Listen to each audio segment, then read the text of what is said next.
Hello student, अभी तक हम पढ़ रहे थे फ्रॉम ट्रेड टू टेरिटरी कि किस तरह से जो ईस्ट इंडिया कंपनी है 1600 ईस्वी में वो इंडिया में आई थी। वो आई थी ट्रेड के लिए, लेकिन उन्होंने क्या किया, बंगाल में उनको फिर और ज़्यादा एरिया चाहिए था। फिर उन्होंने बहादुर शाह जफ़र से कहा था, लेकिन उनके धीरे धीरे डिमांड जब पूरी नहीं हुई थी तो उन्होंने क्या किया था, बैटल ऑफ प्लासी किया था। उसके बाद बंगाल में शासन कर लिया था। उसके बाद उन्होंने अलग अलग रूल्स निकाले थे। लास्ट वीडियो में हमने डिस्कस भी किया था कि कौन अलग अलग से कौन से रूल्स थे, और उसमें एक लैब्स का भी रूल था जिसमें कि क्या हुआ था कि जिसके अपने बच्चे नहीं होंगे वो लोग क्या करेंगे, वो दे देंगे अंग्रेज़ों को अपना राज। और बैटल ऑफ बक्सर में मीर जाफ़र को कंपनी ने हटा दिया था। उसके बाद साउथ में उन्होंने टिप्पू सुल्तान से युद्ध किया था। पहले हैदर अली से युद्ध किया था लेकिन जीत नहीं पाए थे। उसके बाद फिर उन्होंने हैदर अली टिप्पू सुल्तान से युद्ध किया था, जिसमें कि लास्ट के उनके थर्ड वार हुए थे। थर्ड वार में टिप्पू सुल्तान को उन्होंने with the help of Nawab of Hyderabad and Marathas उन्होंने क्या किया था, टिप्पू सुल्तान को हरा दिया था। और उसके बाद आज हम पढ़ते हैं कि story of Maratha empire. Actually हुआ ये था, अभी तक आपने पढ़ा था कि जब टिप्पू सुल्तान के साथ युद्ध में टिप्पू सुल्तान हार गए थे तो मराठा को ये लगा था कि ये तो हमारे फ्रेंड्स हैं ब्रिटिश। लेकिन क्या था, ब्रिटिश तो शुरू से ही अपना एम्पायर बढ़ाना चाहते थे, क्योंकि उनको लगता था कि जितना ज़्यादा हमें एरिया मिलेगा हमें ट्रेड करने में उतना ज़्यादा क्या रहेगा, फ़ायदा रहेगा। तो आज हम पढ़ेंगे वॉर विद मराठास, लेकिन इसके पहले पढ़ते हैं कि मराठा एम्पायर के बारे में, ठीक है, कि मराठा एम्पायर कैसे कैसे था। तो मराठा एम्पायर का जो विज़न था कि दिल्ली को कैप्चर करने का, कि दिल्ली में अगर वो हम आ जाते हैं तो हम क्या कर सकते हैं, उनको हरा सकते हैं ब्रिटिश को, और ब्रिटिश को वहाँ से हटा भी सकते हैं। तो इस चक्कर में क्या हुआ था, 3 वॉर हुए थे पानीपत में, ठीक है। और जो इसमें थर्ड बैटल था पानीपत का, the third battle of Panipat, उसमें मराठा की हार हुई थी। मराठा पूरी तरह से हट गए थे शासन से, ठीक है। तो हम स्टार्ट करते हैं। मराठा वे डिफीटेड इन दैट 1761, ठीक है, जो कि 1761 में हारे थे। शुरू में क्या था कि मराठा कई सारे स्टेट्स में डिवाइडेड थे, ठीक है।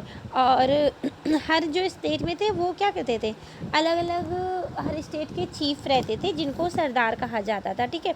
और ये जो जैसे कि ग्वालियर जो है, ग्वालियर में सिंधिया जो थे उनका राज था, और होलकर जो थे वो इंदौर में उनका शासन था, और बड़ौदा में गायकवाड़ का शासन था, एंड नागपुर में भोसले जो थे इन लोग का शासन था। ये लोग क्या थे, इन लोग सरदार थे अलग अलग स्टेट के, लेकिन इन लोग का जो साथ मिलाकर के एक एसोसिएशन बना था, ठीक है। उसका जो मेन शासन थे उनको पेशवा कहते थे। पेशवा जो थे प्रिंसिपल मिनिस्टर उनको कहा जाता था, जो कि पुणे में रहते थे, ठीक है। मीन्स कह सकते हैं कि एक बहुत बड़ा इलाका है, उस बड़े वाले इलाके में जो मेन है प्राइम मिनिस्टर है, जो प्रिंसिपल मिनिस्टर है, वो पुणे में रहते थे, उनको पेशवा कहते थे। और उनके अंडर में जो छोटे छोटे सरदार रहते थे, ठीक है, उनको सरदार कहते थे। जो छोटे छोटे स्टेट के जो चीफ रहते थे, चीफ मिनिस्टर, उनको सरदार कहते थे, ठीक है। तो ये जो सरदार थे वो पेशवा के अंडर में ही अपना सारा वर्क करते थे। मीन्स एक तरह से कह सकते हैं कि अगर कोई ऊपर से हेड रहता है तो सारी चीज़ें ऑर्गेनाइज रहती हैं, तो इसलिए मतलब हेड बनाया हुआ था। तो इसमें महजी सिंधिया एंड नाना फैडनिस जो थे वो बहुत ही फेमस सरदार थे, सोल्जर थे मराठा के, जिनको हम नाना साहेब भी कहते हैं, ठीक है। तो ये लोग मतलब बहुत ज़्यादा फेमस थे मराठा में। और Maratha were a major power in front of company. तो अब जैसे कंपनी कौन सी, British company, East India company थी, इसके आगे क्या था, मराठा जो थे एक बहुत बड़े पावर थे। तो उनको पता था कि ये लोग जो है अगर हम हरा देंगे तो ये एक साथ नहीं हराया जा सकता है, क्योंकि पावर तो उन्होंने ब्रिटिश जो ईस्ट इंडिया कंपनी थी उन्होंने देख लिया था टीपू सुल्तान के साथ युद्ध में कि हाँ कि मराठा बहुत ही पावरफुल है। इनको हराने के लिए उन्होंने फिर अलग अलग स्ट्रेटेजी बनाई, ठीक है। तो from late 18th century the company also sought to curb and eventually destroy Maratha power, ठीक है। तो 18th सेंचुरी के लास्ट आते आते कंपनी ने जो अलग अलग रूल्स बनाए और अलग अलग तरीके अपनाए, कहते ना साम दाम दंड भेद वाला, जिससे कि क्या हुआ कि फाइनली मराठा पावर डिस्ट्रॉय हो गया। तो मराठा के साथ जो वॉर था ये सिंगल वॉर नहीं था, अभी बताया कि तीन वॉर किए गए थे, ये सीरीज़ था, ठीक है। जो फर्स्ट एंग्लो मराठा वॉर था वो 1775 से 1782 तक हुआ, ठीक है। 1775 से 1782 के बीच में रहा और ये फर्स्ट एंग्लो मराठा वॉर था। इसमें जो ब्रिटिश थे इनकी क्लियर विक्ट्री नहीं हुई थी, ठीक है। तो फिर इसके बाद उन्होंने क्या किया, सालबाई नाम का एक ट्रीटी था वो साइन किया था, ठीक है। सालबाई जो ट्रीटी था इसमें मेन क्या था कि हम 20 साल तक आपसे कोई युद्ध नहीं करेंगे, ना हम आपके ऊपर वो वॉर करेंगे ना आप हमसे वॉर करना, मतलब हम आपस में युद्ध नहीं करेंगे। 20 साल का टाइम मांगा। अब 20 साल का टाइम क्यों मांगा? 20 साल का टाइम इसलिए मांगा, ब्रिटिश जो बहुत चालाक थे, ब्रिटिशर्स थे ना बहुत चालाक थे, तो ये मतलब वेट कर रहे थे किस तरह से आपस में, चूँकि मराठा थे, होता नहीं आपने मूवीज़ में सीरियल्स में भी देखा होगा कि फैमिली रहती है तो ये होता कि नहीं मुझे राजा बनना था, इसको राजा क्यों बनाया, या फिर मुझे ये पद मिलना था, उसको ज़्यादा पावर क्यों दे दिया, ये एरिया मेरे पास होना चाहिए था। तो ये सारी चीज़ें ना ब्रिटिशर्स देखना चाहते थे और उनके अंदर कहते ना फूट डालो राज करो वाली नीति तो ब्रिटिशर्स की शुरू से थी। तो वो लोग क्या किए थे, इसीलिए उन्होंने 20 ईयर्स का टाइम ले लिया था कि हाँ कि ट्रीटी ऑफ सालबाई के बाद कि 20 साल तक हम कोई युद्ध नहीं करेंगे। और उसके बाद से फिर चूँकि अंग्रेज़ थे तो दिमाग तेज चलाते थे, तो उन्होंने पहले ही सोच लिया था कि हाँ हम इस 20 साल तक हमें क्या करना है और 20 साल के बाद हमें क्या करना है, ठीक है। अब देखिए 82 में आपने साइन किया, ठीक है, और उसके बाद 1802 में 20 साल हो गए और जैसे 20 साल कंप्लीट हुए 1803 से 1805 के बीच में सेकेंड वॉर उन्होंने कर दिया जो कि एंग्लो मराठा वार था। इसमें क्या था कि British proved to be successful in the war, British जो है उन्होंने प्रूव कर दिया कि वो सक्सेसफुल हो गए, मीन्स वो जीते उस वॉर में, ठीक है। और British gain the territories of Orissa, Agra and Delhi, Britishers थे इस वॉर में, उन्होंने उड़ीसा जीत लिया, आगरा जीत लिया एंड दिल्ली जीत लिया, ठीक है, ये इलाका इन्होंने जीत लिया।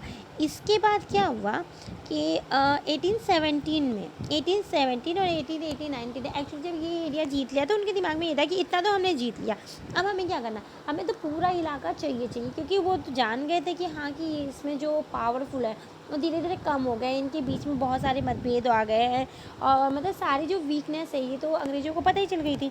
फिर इन्होंने थर्ड जो पानीपत का युद्ध था 1817 में हुआ था, तो इसमें क्या हुआ, ये बहुत ही बड़ा वो बैटल हुआ था जिसमें कि मराठा जो पावर था वो एकदम बुरी तरह से क्रश कर दिया उन्होंने, मतलब पूरा ही हटा दिया कि अब मराठा थे ही नहीं, किसी तरह का कोई पावर मराठा के पास नहीं रह गया। और जो पेशवा थे उन्होंने क्या किया, पेशवा को उन्होंने मारा नहीं, ठीक है, पेशवा को उन्होंने मारा नहीं, पेशवा को उन्होंने क्या किया वहाँ से हटा के, पावर से हटा के कानपुर के बिठूर में ना, कानपुर में बिठूर है वहाँ पे शिफ्ट कर दिया और विद अ पेंशन, मतलब पेंशन के साथ शिफ्ट किया कि आप हटो पावर से, आप पावर में रहने लायक नहीं हो, आपके पास मतलब इतनी पावर नहीं है कि आप चला सको अपने स्टेट को। तो उन्होंने क्या किया, उनको शिफ्ट कर दिया और पेंशन के साथ कि हाँ आप पेंशन लो और पेंशन के साथ जियो खाओ, इसके अलावा आपको अपना जो एडमिनिस्ट्रेशन है इसको देखने की ज़रूरत नहीं है। तो ये शिफ्ट करने का मीन्स क्या था, उनका कहने का ये वो था ये एक सिंबल था कि देखो पावर शिफ्ट हो गई है, यानी कि जिसने पावर को हटाया अब कंट्रोल उनके हाथ में, ब्रिटिशर्स ने पेशवा को हटाया यानी कि सारा जो मराठा का एरिया है वो सारा कंट्रोल अब ब्रिटिशर्स के हाथ में हो गया। इसके बाद क्या हुआ कि अब ये तो हो गया, उसके बाद अंग्रेज़ शांत नहीं बैठे, ब्रिटिशर्स जो थे वो शांत नहीं बैठे, उन्होंने और वो रूड हो गए, उन्होंने और रूडली तरह तरह के रूल्स लगाए, ठीक है, अपने जो सत्ता है उसको एक्सटेंड करने के लिए, बढ़ाने के लिए। तो यहाँ पे आता है द क्लेम ऑफ पैरामाउंसी, ठीक है। तो ये पैरामाउंसी क्या है, from early 19th century company pursued an aggressive policy. ठीक है, ये एग्रेसिव पॉलिसी थी, मीन्स कि हम पावरफुल हैं तो पॉलिसी हमारी होनी चाहिए, सीधी सी बात ये थी। और इसके अंदर में क्या, बंगाल, मैसूर, मराठाज, ये सब तो इनके पास आ गया था। तो जब इनके पास आ गया था तो इन्होंने एक एग्रेसिव पॉलिसी लाई कि नहीं, जो हम कहेंगे वो होना चाहिए। तो इसमें ये जो थी एग्रेसिव पॉलिसी, ये आई थी लॉर्ड हेस्टिंग। ठीक है, जो यहाँ पे बच्चे कंफ्यूज हो जाते हैं, लॉर्ड हेस्टिंग और वॉरेन हेस्टिंग। तो जो फर्स्ट गवर्नर थे, ठीक है, ब्रिटिश के, वो थे वॉरेन हेस्टिंग। और ये जो लॉर्ड हेस्टिंग थे, ये इन्होंने क्या किया था, ये पैरामाउंसी लेके आए थे। ठीक है, और ये जो ये गवर्नर थे 1813 से 1823 तक ये गवर्नर रहे थे। और इस पॉलिसी के अंदर क्या किया था, इस पॉलिसी के अंदर इन्होंने बोला था, कंपनी ने क्लेम किया था कि that it's authority was Paramount और सुप्रीम, मीन्स कि हम लोग सुप्रीम हैं क्योंकि हमारी पावर सबसे ज़्यादा। कंपनी ने सीधे सीधे कहा कि ज़्यादातर एरिया हमारे पास है, ज़्यादातर ये पावर हमारे पास है, तो हम सुप्रीम रहेंगे। जो होगा हम वही, जो हम कहेंगे वही होगा। ओके, और वो क्या कहते हैं, in order to protect its interest, it was justified in annexing or threatening to annex any Indian kingdom। Means India में जितने स्टेट है ना, वो क्या कि उनको धमकी दी कि हम सुप्रीम है। सुप्रीम मीन्स सबसे बड़ा, आपने सुना होगा ना कि हाई कोर्ट, सुप्रीम कोर्ट सबसे बड़ा। तो सेम ऐसी सुप्रीम पावर इन्होंने अपनी मान ली कि हम सुप्रीम है, हमारे पास ज़्यादा इलाका है, इसलिए हम जो कहेंगे वो आपको करना पड़ेगा। मीन्स एक तरह से धमकी देते थे, और धमकी देके इन्होंने अपना एरिया जो एक्सटेंड करना शुरू कर दिया। तो इन्होंने ब्रिटिश एक्सपेंशन को बढ़ाने के लिए ये पॉलिसी सब जगह लागू कर दी।